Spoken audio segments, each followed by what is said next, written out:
Hello बच्चों, कैसे हैं आप सब। आई होप बहुत अच्छे होंगे। मैं हूं आपका अपना अमित तिवारी और स्वागत है आपका अपने यूट्यूब चैनल अशोका बायोलॉजी पे।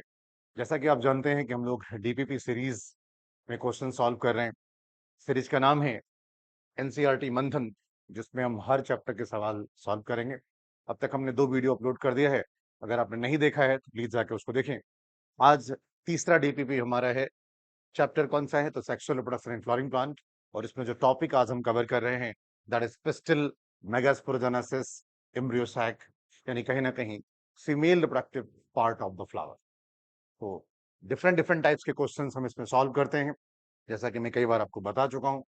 आइए सीधे क्वेश्चन सॉल्व करते हैं। And the question number 1 now, एक डायग्राम दिया हुआ है आपके सामने। यहाँ पे डायग्राम दिया हुआ है। इस डायग्राम में आपसे पूछ रहा है कि ये मल्टीकर्पलरी है, सिनकार्पस है। तो मैं पहले आपको बता दूं, ये डायग्राम अगर आप देख पा रहे हैं तो ये डायग्राम मल्टीकार्पलरी है, यानी इसमें ढेर सारे कार्पल्स हैं। और जैसा कि देख के लग रहा है कि ये फ्री हैं, सिनकार्पस नहीं है, ये अपोकार्पस हैं। तो मल्टीकार्पलरी सिनकार्पस नहीं, मल्टीकार्पलरी अपोकार्पस एंड पापेवर। तो जी नहीं, ये पापेवर का एग्जांपल नहीं है। मल्टीकार्पलरी अपोकार्पस एंड गैनोशियम ऑफ द मिचेलिया। ठीक है, तो सवाल क्या था? डायग्राम को देख के बताइए कि सिनकार्पस है तो एपोकार्पस है, तो आंसर इज एपोकार्पस। दूसरा, ये मल्टीकार्पलरी है या मोनोकार्पलरी है? तो मल्टीकार्पलरी है। दो बात हो गई। तीसरा सवाल, उसका एग्जाम्पल क्या है? तो मिचेलिया। तो 3 सवाल एक सवाल में आपसे डिस्कस किया गया है। डायग्राम पहचाने, कंडीशन बताएं और वो किसका एग्जाम्पल है। Answer is third. एनसीईआरटी से मैच जरूर करिएगा, तभी आपको प्रॉफिट ज्यादा मिलेगा। Next, match the following structure in the column 1 and column 2। और उसके बाद डिस्क्रिप्शन करना है। क्या कह रहे हैं? स्टिग्मा, ओवरी, प्लेसेंटा और ओव्यूल। दो बातें हैं। पहला, ये अगर आप पिस्टल बनाते हैं,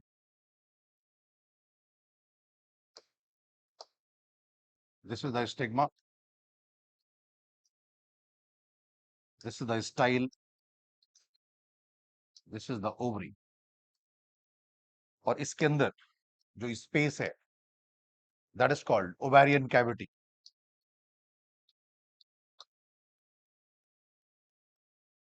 ओवेरियन कैविटी। और इसी ओवेरियन कैविटी में अपने मॉर्फोलॉजी में प्लेसेंटेशन पढ़ा होगा, और यहाँ पे इस चैप्टर में पढ़ते हैं। ये ओब्यूल है और जिस पॉइंट से अटैच है दैट इज कॉल्ड प्लेसेंटा। ये स्टिग्मा है, इसी के ऊपर कल को पॉलन ग्रेन आके पहुंचेगा। तो लैंडिंग प्लेटफॉर्म है ये। ओवरी बेसल बल्ज पार्ट है, नीचे का सा पार्ट है, बल्ज पार्ट है। इसी ओब्यूल का जो अटैचमेंट है वो प्लेसेंटा है। सवाल इसी बेस्ड है। कह स्टिग्मा क्या है? तो landing platform for pollen grain, landing platform for pollen grain. तो ये बात सही है, ए का ए। तो ये दोनों चला गया। ओवरी बेसल बल्ज पार्ट, ठीक है, ये भी सीधा सीधा स्टेटमेंट आपका सही है। तो यस, बी का बी हो जाएगा। Placenta, part of ovary where funicles attached. ठीक है, ये ओवरी का वो पार्ट है जहां पे फ्यूनिकल अटैच होता जाके, जो उसका लास्ट पार्ट है ये जाके अटैच होगा, that is called funicle actually. ये ओब्यूल, ओब्यूल का दूसरा नाम मेगास्पोरेंजिया। ये आपके नीट में पूछा जा चुका है। तो यस, इसका आंसर हो जाएगा सी का सी, डी का डी। तो answer is 1। Ovule is also called megasporangium. This structure is funicle, जो कि प्लेसेंटा से अटैच्ड होता है। ये बेसल बल्ब पार्ट है, ये स्टिग्मा है जहां पे पॉलन ग्रेन आएगा। अच्छा सवाल है। कई सवाल इसमें शामिल होते हैं, मैचिंग का सवाल है, चूंकि हमने कमिट किया है कि हम लोग करेंगे। अगला सवाल, the ovarian cavity, correct statement पूछ रहे हैं। The ovarian cavity inside the basal bulge part of pistil is called locule. अभी हमने जस्ट पीछे डायग्राम बनाया था। This is the structure, this is the ovarian cavity, this ovarian cavity is also called locule. तो sir ये statement आपका सही हो गया। ठीक है। दूसरा, placenta is also located inside ovarian cavity. बिल्कुल, ये ओब्यूल है और जहां पे अटैच्ड होगा वो प्लेसेंटा कहलाएगा। तो ये बात भी हमारी ठीक है। Arising from the placenta are the megasporangia, commonly called ovule. बिल्कुल प्लेसेंटा से जो स्ट्रक्चर निकला होता है हम उसे ओब्यूल कहते हैं, जिसको मेगास्पोरेंजियम भी कहा जाता है। तो आपका ये वाला भी सही है, ये वाला भी सही है, तो 4 3 के तीनों सही हो गए एंड दैट इज फोर्थ। ध्यान रखिएगा, अच्छा सवाल है।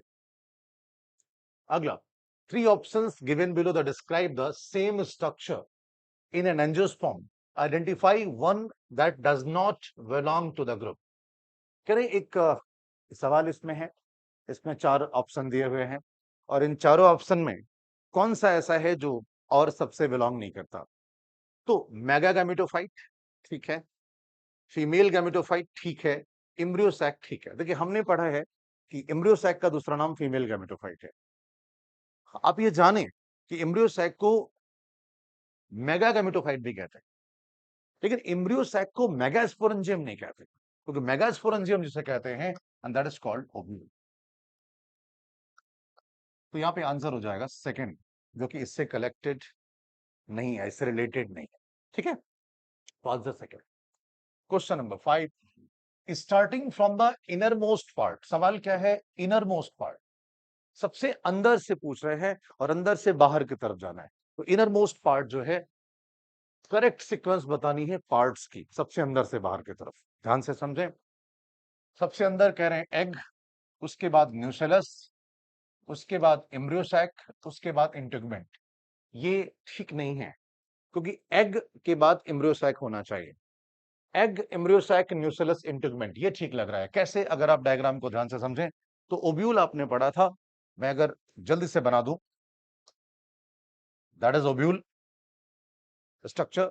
इसके अंदर अगर आप डायग्राम देखेंगे, इसके अंदर हम एम्ब्रियोसैक की बात करते हैं और एम्ब्रियोसैक में कहीं यहां जाके हम एग की बात करते हैं।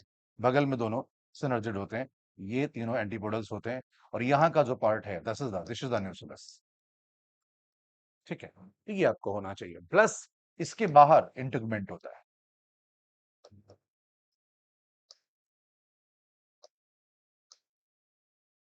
ये स्ट्रक्चर है, ठीक है, ये आपका प्लेसेंटा वाली बात हो गई। तो सबसे अंदर कौन मिल रहा है, and that is called egg. तो सबसे अंदर एग, ठीक है। उसके बाद ये पूरा structure embryo sac, then nucellus, then integument, ये वाला।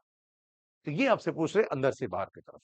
तो एग, एम्ब्रियोसैक, न्यूसेलस, इंटेगुमेंट, अंदर से बाहर की तरफ 1, then 2, then nucellus 3 and then 4, मतलब कवरिंग। आंसर आपका हो गया second. Any confusion? I hope नहीं होगी। ठीक है, नेक्स्ट,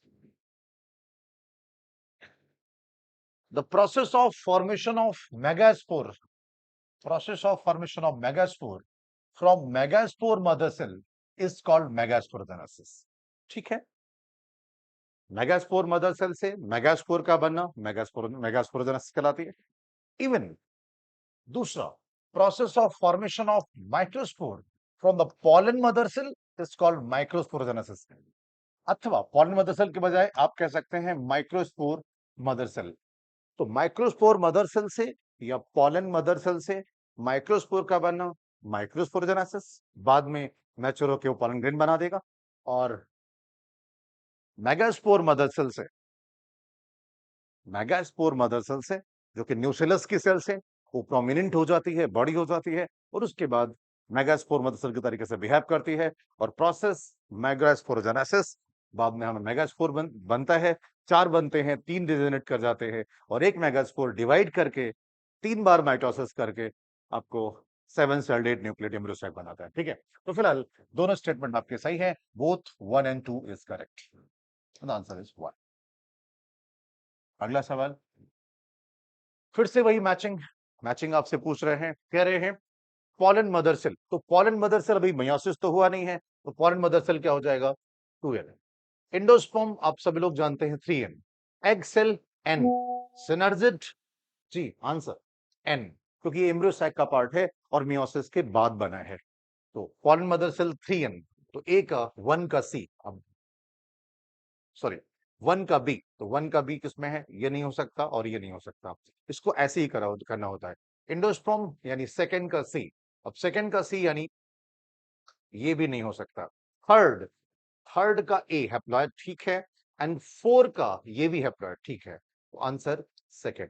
देखिए प्लॉयडी आपको तभी आएगी अच्छे से जब आप ये जाने कि this is the product of before meiosis और this is the product of after meiosis, अथवा this is the product of fertilization के बाद का है या फर्टिलाइजेशन के पहले का है, या सिनगैमी का प्रोडक्ट है या ट्रिपल फ्यूजन का प्रोडक्ट है, तब आप बेहतर प्लॉयडी एक्सप्लेन कर पाएंगे इस टॉपिक में। ठीक है, तो आंसर हो गया second. Question number 8, identify the incorrect statement. देखिए जब भी कभी ये सवाल करें तो इनकरेक्ट और करेक्ट को चेक कर लें, इनकरेक्ट और करेक्ट कौन सा है।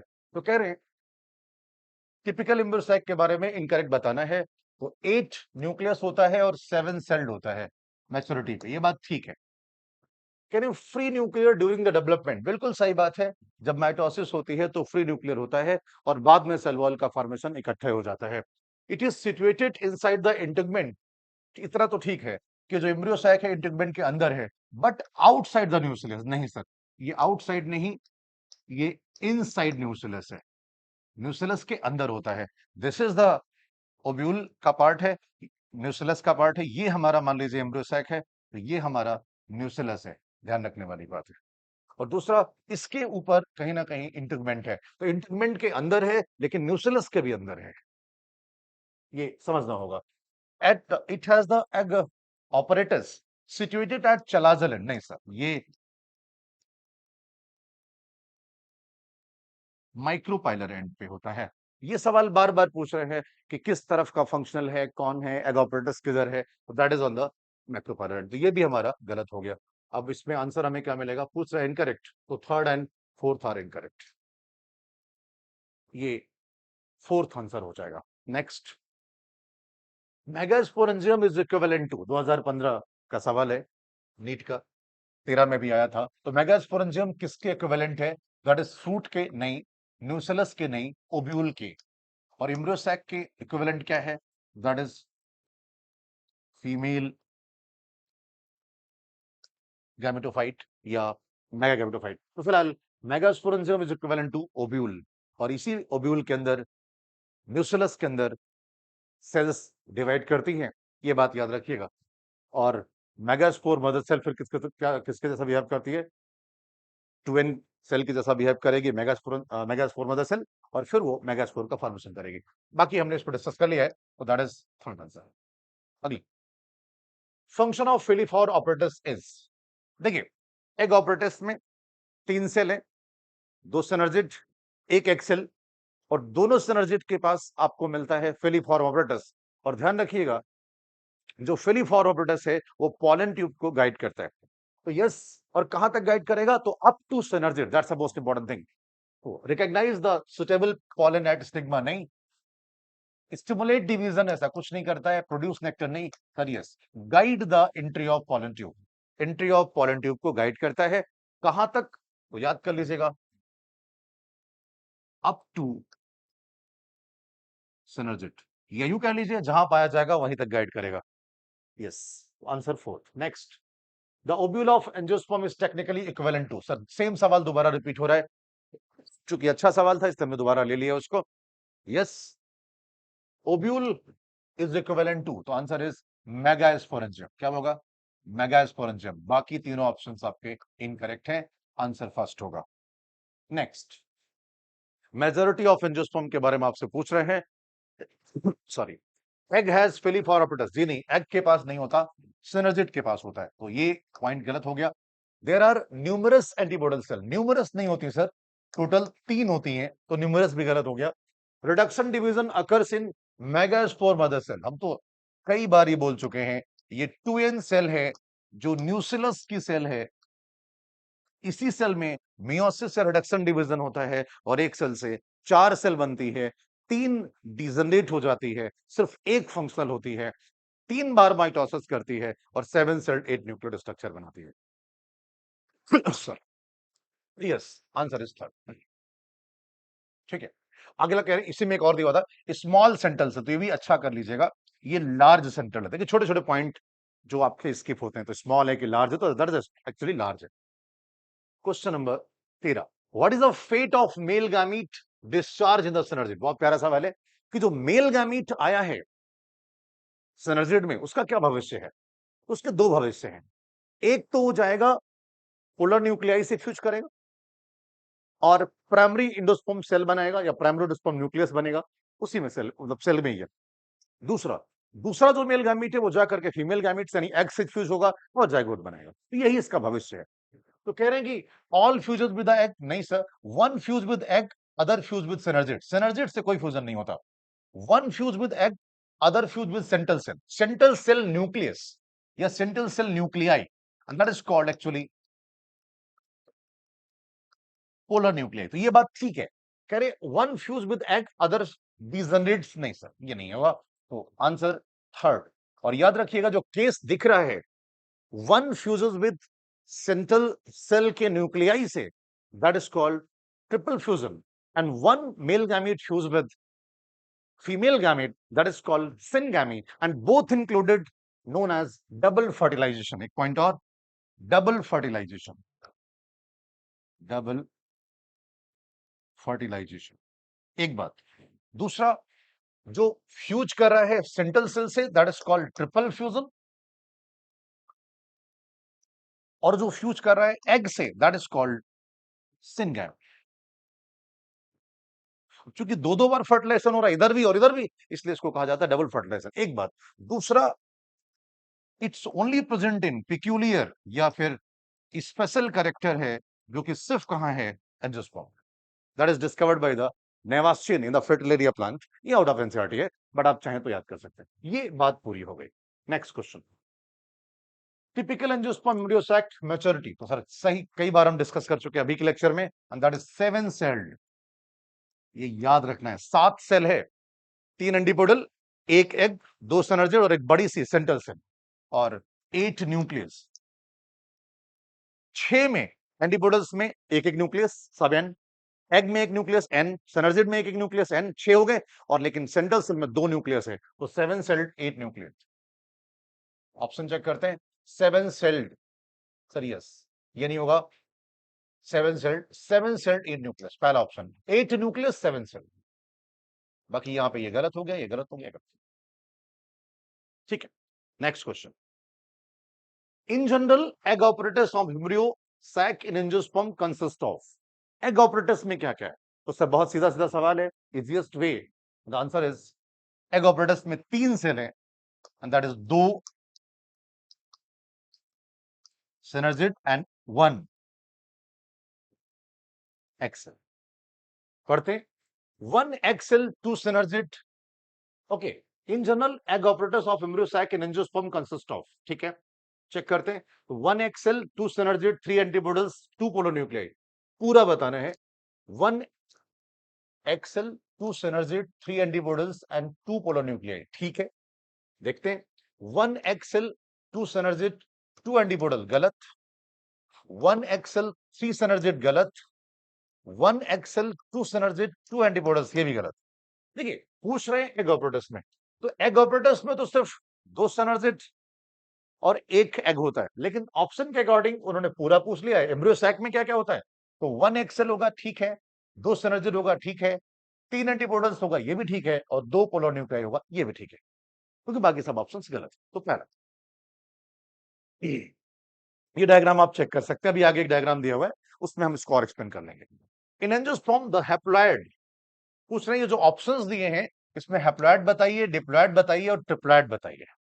देख लेते हैं, सारा चेक कर लेते हैं, एक एक ऑप्शन चेक कर लेते हैं। पहला, antipodals n, synergid n, primary endosperm nucleus 3। लेकिन हमसे हैप्लॉइड डिप्लॉइड पूछा है, तो ये आंसर नहीं होगा, क्योंकि हैप्लॉइड हैप्लॉइड ट्रिप्लॉइड है, इसलिए गलत हो गया। दूसरा, ये 2023 का सवाल है, synergid n, zygote 2n and primary endosperm nucleus 3n। Synergid n, antipodals n, polar nuclei मान लीजिए, फ्यूज कर गया दोनों तो 2n, अगर फ्यूज कर जाए दोनों बिफोर फर्टिलाइजेशन तो ये भी गलत हो गया। Synergid n, primary endosperm 3n and zygote 2n। तो कह रहे हैं सर ये भी तो आंसर हो सकता, नहीं, उन्होंने कहा haploid diploid triploid structure fertilize embryo sacs, sequentially, sequence में बताना है। तो पहला एन, दूसरा एन नहीं, आंसर आपका क्या हो जाएगा यहां, second. Synergid n, haploid, zygote diploid and primary endosperm nucleus diploid. तो बहुत अच्छा सवाल है ये जब भी आएगा कंफ्यूज कर सकता है, आसान होके भी निपट सकता है, तो be alert for that.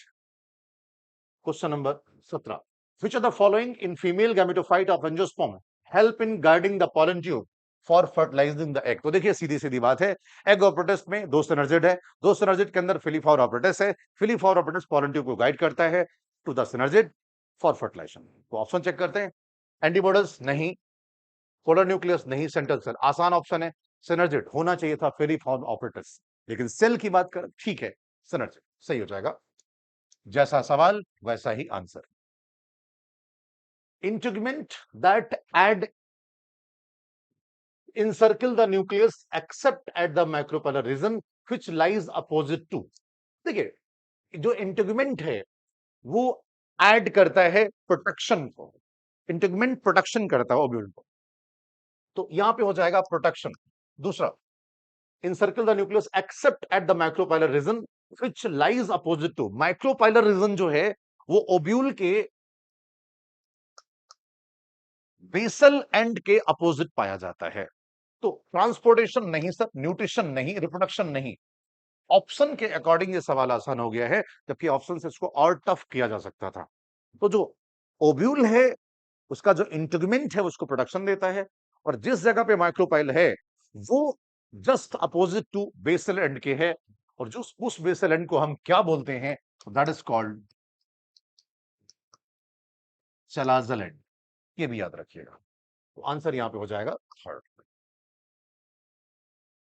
19, ovule generally differentiate into a single MMC, a single MMC in the कौन सा रीजन, तो यस माइक्रोपाइलरिज्म, कौन सा रीजन, micropylarism of nucleus which is large cell containing dense cytoplasm. Please go through the NCERT, exact line है क्या, जो ovule है उसमें से एक सेल डिफरेंशिएट होती है न्यूक्लियस के अंदर की एक सेल, किस तरफ वाली, माइक्रोपाइलर एंड वाली एक सेल, और वो बड़ी हो जाती है, उसमें साइटोप्लाज्म डेंस हो जाते हैं, और वो मेगास्पोर मदर सेल तरीके से बिहेव करती है with a prominent nucleus.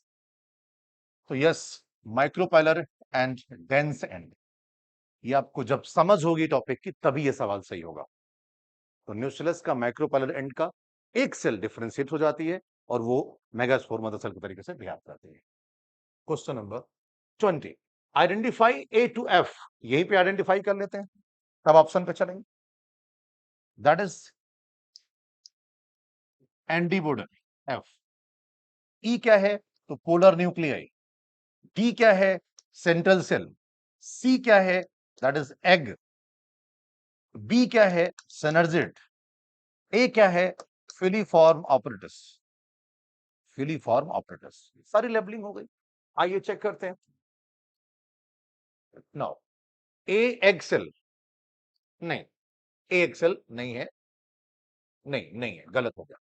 A egg cell ये भी गलत हो गया, ए को कह रहे हैं सेंट्रल सेल, सर ये भी गलत हो गया, और सारे ऑप्शन इतने आसानी से एलिमिनेट हो गए, आंसर तो फोर्थ होगा, बट पढ़ लेते हैं। चेक करिए, ए में हमने लिखा है फिलीफॉर्म, बी को हमने लिखा है सिनर्जिड, सी को हमने लिखा है एग सेल, डी को हमने लिखा है सेंट्रल सेल, ई को लिखा है पोलर न्यूक्लियाई, और एफ को लिखा है एंटीबॉडीज। ये एम्ब्रियो सैक का डायग्राम है पूरा, एक एक बात यहां से होगी, इसमें सारी सेल एन है, पोलर न्यूक्लियाई भी n+n है, बिफोर फर्टिलाइजेशन E2N हो जाता है जब फ्यूज करना जाता है मेल गैमेट से। तो ये सवाल का आंसर हो गया, इस सवाल का आंसर हो गया फोर्थ। सारे प्रकार के सवाल हो गए, अब हम पढ़ते हैं true false. In gynoecium arising from the placenta are the megasporangia commonly called ovary, नहीं, commonly called ovule, तो ये हमारा क्या हो जाएगा, that is false। ठीक है, अगला, the body of ovule fuses with the funicle in the region called hilum, सही बात है, ओव्यूल की जो बॉडी फ्यूनिकल से जिस रीजन पे फ्यूज करती है उसे हाइलम कहते हैं। वो अलग बात है कि हाइलम एक और भी पाया जाता है सीड में, वो भी पढ़िएगा जाके। तो आप क्या हो गया इस बार, अगला, occurrence of single protective envelope, single नहीं सर, वन और 2। एनसीईआरटी ने लिखा है 1 और 2। कार्ल integument is characteristics feature of ovule in angiosperm. एक या दो होता है, सिर्फ सिंगल नहीं होता। तो ये आपका क्या हो जाएगा? That is again false. ये जो ट्रू फॉल्स है ये एनसीईआरटी को पढ़ने में आपको मदद करेगा, याद करने में मदद करेगा। अगली, chalazal region represent basal part of ovule. ये बात ठीक है, कह रहे basal part of ovule, that is true. ये वही चलाजा है जिसके जस्ट अपोजिट माइक्रोपाइलट पाया जाता है। Next, a mass of cell enclosed within the integument of the ovule is called nucellus। Ovule के अंदर ढेर सारी सेल्स हैं, नाम क्या है? न्यूसेलस। रिजर्व फूड मटेरियल होता है कहीं ना कहीं, और इसकी सबकी प्लॉडी 2n है क्योंकि ये फर्टिलाइजेशन के बाद का स्ट्रक्चर है, मियोसिस के पहले का स्ट्रक्चर होगा। ये भी आपका हो जाएगा ट्रू। अगला, ovule generally has single embryo sac formed from megaspore. सही बात है, ओव्यूल में जनरली सिंगल एम्ब्रियो सैक ही होते हैं जो कि मेगास्पोर से बनते हैं। इसमें कोई परेशान वाली बात नहीं, बहुत ही सिंपल सी बात लिखी है। Again that is a true. हम लोग काफी इस पर डिस्कस कर चुके हैं। 27 नंबर पॉइंट है, ovule generally differentiate a single megaspore mother cell in the chalazal region of the nucellus. तो चलाजल होगा या माइक्रोपाइलर होगा? तो सी माइक्रोपाइलर रीजन होगा। कौन सा होगा? माइक्रोपाइलर रीजन होगा। तो ये आपका हो गया इनकरेक्ट, दैट इज फॉल्स।